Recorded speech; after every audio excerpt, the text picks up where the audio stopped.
Hello, everybody. I hope you're well. I'd like to welcome you to the second live webinar of the day. I hope you've had a wonderful day so far exploring our virtual Open Day Festival. Hope you've had the opportunity to view some of our on-demand subject talks and speak to your academics and our support services and get all that really good information that you need. So I want to welcome you for this webinar that we have titled Making the Most of Your Time at Queen's. You'll see we've enabled the chat box and I can see all of your lovely messages flooding in, saying hello to myself and all the panel. So just to introduce myself, my name is Melissa Grant. I am the Undergraduate Recruitment Officer here at Queen's, and I'm joined by three, and here's the fourth student that has just come in. So we've got four students from different parts of the world to speak to you today. So today I am joined by Charlotte, Rosita, and James. So they're just going to introduce themselves, and we have another panelist, Kate, who'll be on her way shortly. So go ahead, folks, and just introduce yourself, Charlotte. Hi, I'm Charlotte. I've just finished my third year of English and History at Queen's. I moved over here from London about 3 years ago to study, and I've loved it. There's been great opportunities, so many extracurriculars, so yeah, it's great. And Rosita? Hi, I'm Rosita. I'm studying Electrical and Electronic Engineering, the Master's Programme Integrated. I'm currently on my placement year, so I've done 2 years of study from Birmingham originally. Brilliant. And James? Hi everyone, I'm James. I've just finished my third year of biomedical science here at Queen's University. I'm a home student, so I'm from just between Armagh and Newry. Brilliant, thank you very much. And hopefully we'll hear from Kate soon as well. Kate, if you're on the call, just remember to put your microphone and your camera on, and hopefully you can join us. So the format of today's event, we have a couple of questions that we would normally get from a lot of students just about how to make the most of your time at Queen's, and of course about our clubs and societies and sports and extracurriculars and placements and internships and all that really good stuff that just enhances your academic career, I suppose, as well, and just makes everything worthwhile about your whole university experience. So we're going to start off with a few questions, and then I'm going to move over to the chat, and hopefully we'll have lots of great questions to ask our panelists today. So first of all, and this will be obvious, a personal preference, but in your opinion, what would be described as the best club or society at Queen's? So I'm going to ask Charlotte, because I know she's been involved in a few. What would you say? Well, although I'm currently treasurer of the English Society, so the Subject Society, I would have to say that the Dance Society is the best. So I've been on the dance team since I joined Queen's, and I was their vice president last year. And all the rehearsals, the great friends you make, and the trips to competitions are so much fun. We've been to Manchester, Edinburgh, Liverpool, a load of places for different competitions, and it's just so much fun. Brilliant. What would you say, James? I'm not really involved in many clubs and societies, but one that I have been involved with is the Biomedical Science Society, which is what I study. But as a member of that, I got to be the events organizer for events such as table quizzes, or also the annual formal at the end of the year. So being a member of your society and for what you study can be a great opportunity to run events and also to meet your fellow peers. Brilliant. And what about you, Rosita? I was going to say quite similar, the Engineering Society for me, because the formals are great, the quizzes are great, and even they hosted some speakers, which was also really interesting. But I suppose apart from your own subject matter, then I've also been a member of the Art Society, which is a kind of different way to wind down and just chat and do something a bit different. That's great. There's such a wide variety there. And yeah, and it's important just to note as well that we have maybe over about 250 clubs and societies here at Queen's, and there's of course the academics to the kind of more social side of it as well. And you might find some ones that you've really never heard of as well. We actually have a Quidditch club, I believe, and there's an underwater hockey club. And just if there isn't a club or society that suits you, there are lots of opportunities for you to create your own as well. So there's processes in place to help you do that. Brilliant. Okay, so we'll move on to the next question as well. So of course, in the Students' Union, there's the clubs and societies aspect of it, and it's a huge chunk of the Students' Union. But what would you say, what else does the Students' Union offer students? And I think I'll ask Rosita for that as well. So I've been part of Volunteer Students' Union a little bit. I was the head rep for a charity called Solidarity at Queen's, who sell T-shirts to fund legal aid for refugees. And they helped a lot with that. I could advertise in their newsletter to find new volunteers. I went on some leadership training through them. Generally, they've been really great, and they still support Solidarity at Queen's now. Even I'm not involved in it anymore, but it was really great to have that link there. Brilliant. And are there any other aspects of the Students' Union that the rest of you would know about or get involved with? I just know of the helpline services, like for student support. If any students have go through problems, like financial problems, you can go to the Students' Union for help. Also, the Students' Union building, which is currently being renovated. I'm not too sure when exactly it's meant to be finished, but it's a great place to hang out and to socialize with other people after you finish maybe a lecture or just going for a walk down near the Lanyon building. Brilliant. And we'll see now we are joined by Kate. How are you? You are struggling to get in. Technology as always. It's an absolute mess. I think the Wi-Fi in our house has started to deplete itself, so it was a bit of a struggle this morning. I know, all these virtual things, fatigue. Kate, just introduce yourself. I'm Kate. I am a second year music student. Thank you very much. So we're just actually talking about other things that the Students' Union have offered, but we'll move on to the next question. And then we're just going to talk a little bit about sport at Queen's. So I suppose when we think about sport at Queen's, we want everybody really to get involved, for it to be really inclusive, not just people who are really used to going to the gym or get involved in sports, but using it as recreational to get away from the academics, and just even if you're a beginner's class, or even chilling out in the swimming pool or climbing wall, or just something to clear your head and make new friends and people. So does anybody have you used it, or can anybody give us an insight on how you can get involved in sport at Queen's? James, would you be involved in it much? Not particularly any sport in particular, but as every Queen's student, you get free off-peak membership for the PEC, which is the main sports facilities within Queen's accommodation. Also in Elms BT1, there's a free gym for all students who live within accommodation. So it's very accessible for people who live here. But I'm not involved in any sport in particular.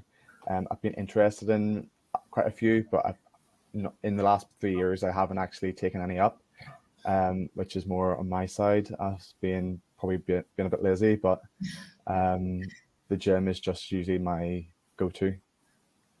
I think we've all been a bit lazy this year, haven't we? What about any of the rest of you? Charlotte, do you use the PEC that often, or? Yeah, I have, and I would. So I lived in BT2 in my first year, so BT1 gym would have been what I used. It was really close, and that was really useful. The PEC is also really good, loads of equipment and stuff, and you can do classes.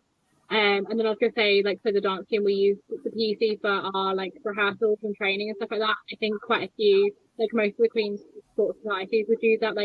I know rugby have trained in there before, and even when they're not doing outside actual games, they've used it for their training, and so have cheerleading and stuff like that, and loads of teams. Brilliant. And what about the rest of you? Is there anything that you would be getting involved with that way? No? No. All right, so we'll move on to the next question. This one's all around opportunities to carry out placements, internships, or study abroad, which there are lots of opportunities. You'll find that a lot of our courses have a placement year that are compulsory or optional. And then in terms of internships or study abroad, we have a great global opportunities team where you can go and suss out any opportunities there. Make sure you're eligible for it. Some of them are competition based, but we would always encourage you to add that little maybe international travel strand. It's all about making you more employable, learning how to be a bit more independent, and having that little kind of notch on your CV, something to talk about at interview. So in terms of that, have any of you taken advantage of those opportunities? Rosita? Yeah, so I'm currently on placement with, I actually got a scholarship in my first year of uni here with NIE Networks. So they're a transmission and distribution of electricity here in Northern Ireland. So I did a summer placement first for 9 weeks with them in 2019, and now I've taken a year out for my course, which was optional to do my year in industry. It's been really great. I get fully paid for my time. I've been involved in some really interesting projects that I wouldn't get inside of university. It just adds on to what you've learned, and you do get to be more independent and learn about the world of work, really. Brilliant. Has anybody else taken any opportunities like that? Charlotte, have you done anything like that? Well, my degree wouldn't offer really an internship, but I'm this summer doing an internship with Queen's. It's like a Queen's consultancy one, just based with the uni, like virtually. And that actually starts on Monday, and I access that like through their careers and employability like skills, like programs and people.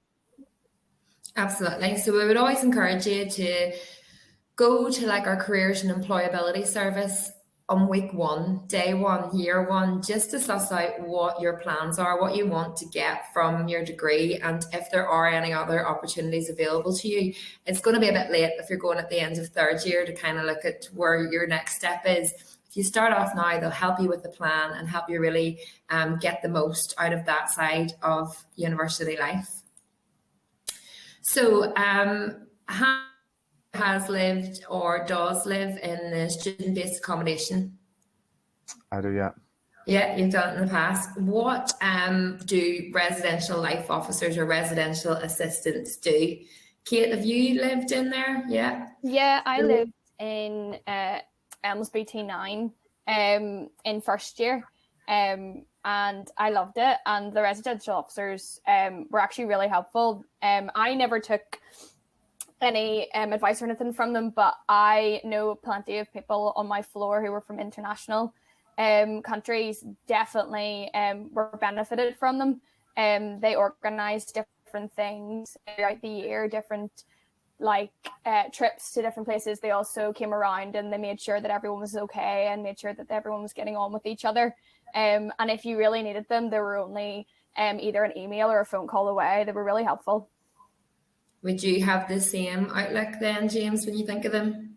Well, I think, yeah, Kate's just basically described what I currently do at the moment. So you are one. Brilliant. Yeah, so this is my 2nd year as a residential life, residential assistant in Queen's or BT1, which is in the city centre. Next year, I'm down in Willow Walk, down in BT9.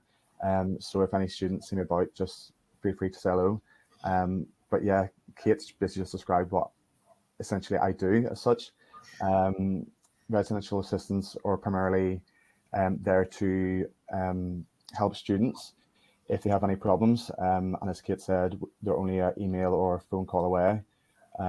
So myself as a student, there's basically a group of residential assistants which you can come to, and they will offer you support if you're going through any problems, financial problems, and they can refer you on to the Students' Union, for example. And basically, they're the first primarily there to help students, basically.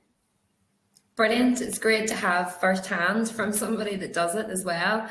So that would be at your accommodation. I suppose another important thing to note is as well that there are lots of job opportunities for students at Queen's. So in terms of being a residential assistant, we have our own job shop. So there'll things like this, like our wonderful panel that have signed up, there our student ambassadors, they'll help us out with things like that. We have campus tour guides. We have lots of different opportunities for students to get part-time work as well. And all that experience builds up and is really good for the CV.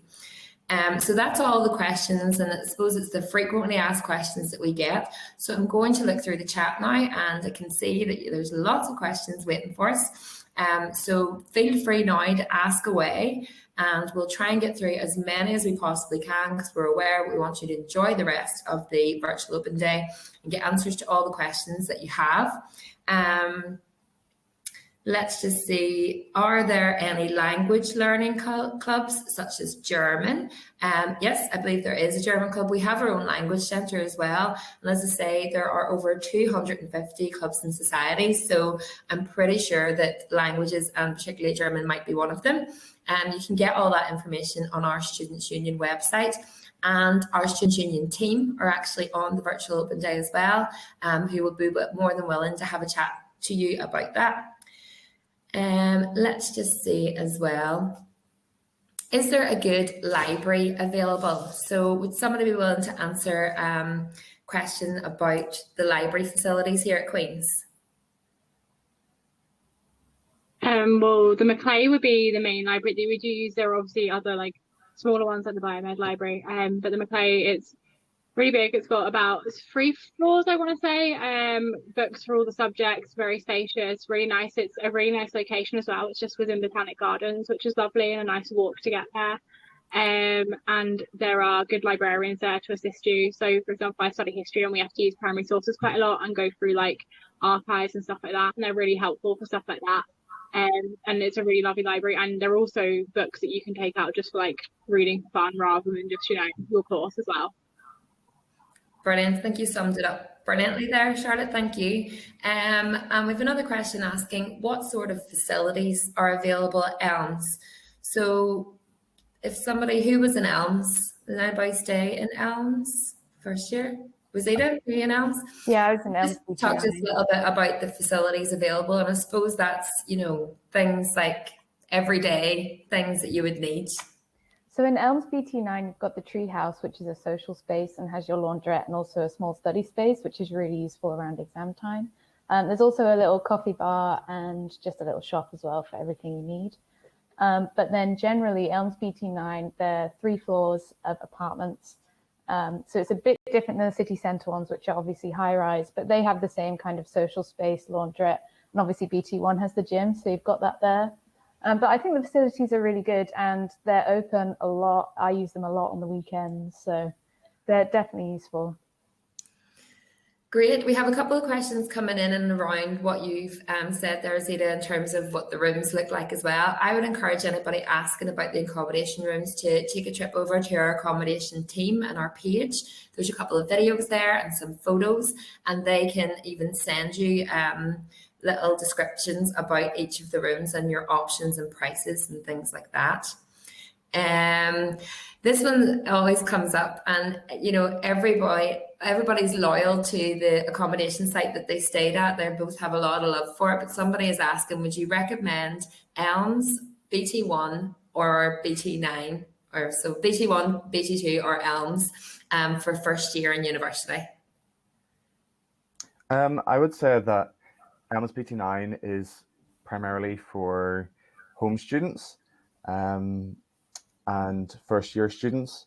Elms BT2 and Elms BT1 primarily attract more second year or third year students or postgrad students, but you can still apply if you are a first year student to live in the city centre, if that's what you want to prefer. If you prefer living in the city, being surrounded by shops, clubs, pubs, restaurants, but all 3 sites of accommodation are within only like a 10-minute walk to the main Lanyon building. So I wouldn't primarily choose one over the other. It's just exactly what you would prefer. Brilliant, thank you very much. And here's one just about kind of learning at Queen's. So in addition to lectures at uni, what other support is available to you for learning? Suppose if we think about, if somebody would like to talk about different tutorials or your advisor of studies, if anybody has an experience where they've gone for help with that kind of thing. Yeah, so I this year have really sought help from my advisors of studies and also from my personal tutor. So these are people who are put in place that if, say, you are struggling or if you need help or even if you need advice on a certain assignment, they are there in place to help you with that and give you advice. And if there's even a certain thing that you are struggling with, they can then refer you on to, say, the Student Union or the disability officers, and they are just there in place to sort of make sure that you are okay with what you're doing, that you aren't overwhelmed with what you have in place. And in terms of learning as well, you have smaller groups. It's not just always big lectures. You always are brought down into tutorials with your lecturer or your tutor. You're also put in smaller groups with other people very often. And then you also have your own private study yourself, where you can use the library or online services as well.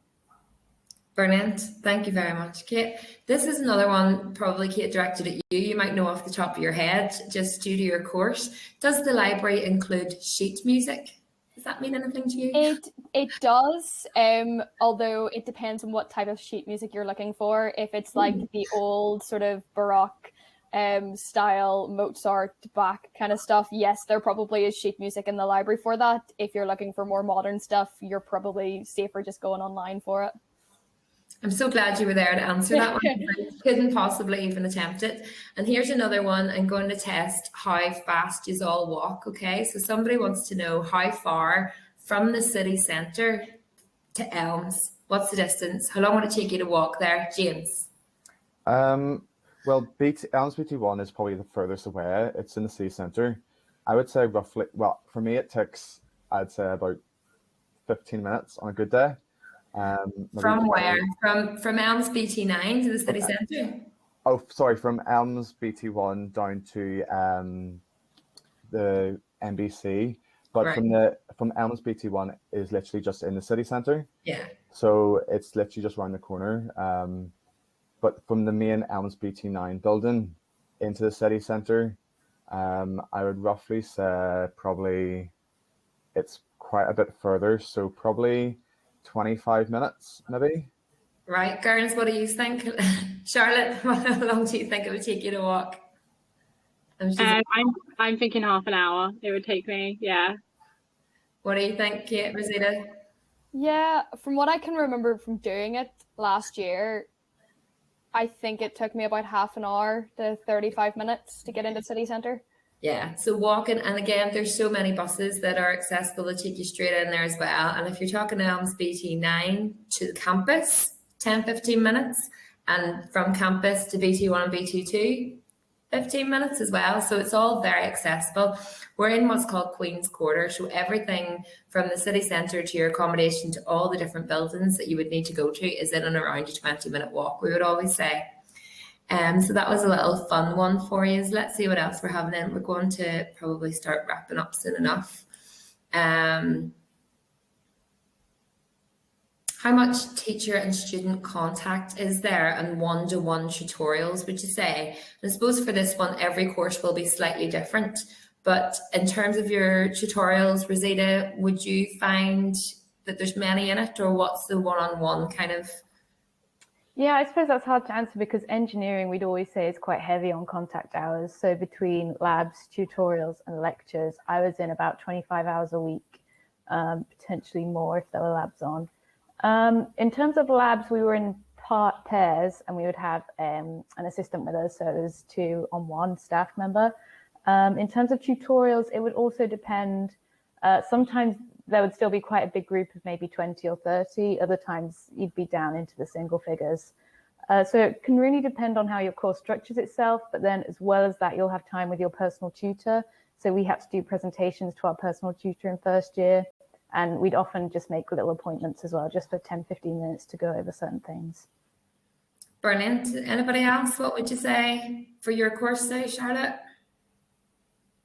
Mine probably has the least number of like actual like contracted contact hours. Like for one module you could potentially only have like a lecture and a tutorial, but it's different for everyone. Like I had one lecturer in first year who insisted on meeting with everyone individually after every single assignment to discuss it, because it was our first year and she wanted to make sure we were getting things right.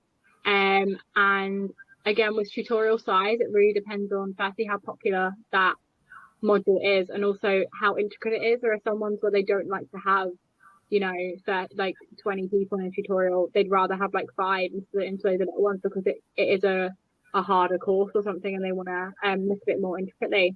And so it really depends. But you do get a little contact hours, and if you need more, you can always get in contact with your professor or lecturer and request a meeting with them if you are struggling with a certain aspect of that module. Brilliant. Thank you very much for that. It was really good. So we have another, maybe 1 or 2 questions then. So what about the transport in Belfast? Would you say it's expensive? I suppose, Kate, we're kind of used to it because we're here, but what would you say coming from GB folks really over to here? I think if you have a lot of people, a lot of students would apply for a Y-Link card over here, which gives you money off as a student on transport. So if you're using buses and something, sometimes it can be a £5 each way, while if you use a Y-Link card, it's only £3.90 or something. And then if you're going using a bus from, say, the main campus to the Lanyon building into city centre, it wouldn't be that expensive. I can't exactly remember off the top of my head how much it is, but it wouldn't be ridiculously expensive compared to over in GB, probably. Yeah. What do you guys think, Rosita or Charlotte, in terms of where you're from and what the prices would be like in comparison? It's not that expensive at all. I would mainly walk because Belfast is so walkable. But it is it's not that expensive, and even the bus out to the airport and stuff is quite cheap and easy to do as well. Yeah, absolutely. We heard that in our earlier webinar as well. I think Alice had a little hack on how to get cheaper bus fares to the airport. So get in touch with Alice Poole if you want to know that little hack. And let's see a few more questions. So we've got some subject-based questions. So I'd really encourage you to go to the subject pages and ask our experts over there. In terms of popularity of subjects, all of our subjects are popular here at Queen's, but it's really specific if you want to even get in touch on our live chat and ask us if there's a particular subject that you're interested in. But I actually think that we've covered all of the questions that have come in that aren't kind of subject specific. So with that in mind, can't see any more coming in. I want to thank our students so much for taking the time to come and speak to you all today. As I say, they are the experts. They are living it every day. They're also our ambassadors as well. And we have things on our website like Unibuddy and things like that, where you can talk to students who are carrying out this life every day. We also have different contacts in student recruitment if you have any questions, but do feel free. There's another hour of the open day left, so please stay on, look at all the subjects, talk to the support services, get involved in the live chat because we're here to help, and all of this will of course be on demand and available to you afterwards. So a final thanks to all of our students, and I hope you enjoy the rest of your day and your evening. So thank you very much. Bye.